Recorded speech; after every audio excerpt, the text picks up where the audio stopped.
May tattoo artist na kayang gawing parang litrato ang balat ng tao. At hindi siya taga-Amerika o Europe, kundi galing Vietnam. Ipinanganak bilang Pham Dinh Quang, nagsimula lang siya bilang isang simpleng artist sa Hanoi.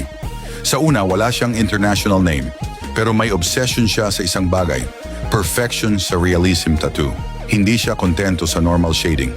Pinag-aralan niya kung paano gayahin ang texture ng balat, buhok at ilaw, hanggang sa ang tattoo niya hindi na mukhang drawing, kundi litrato na nakaukit sa katawan.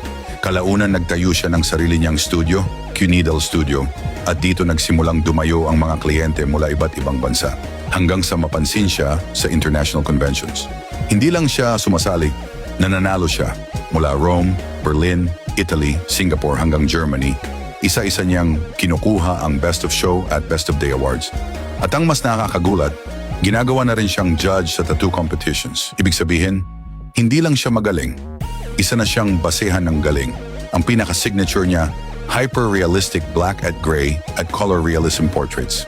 Mga tattoo na parang nakaprint sa balat, hindi inukit ng karayom.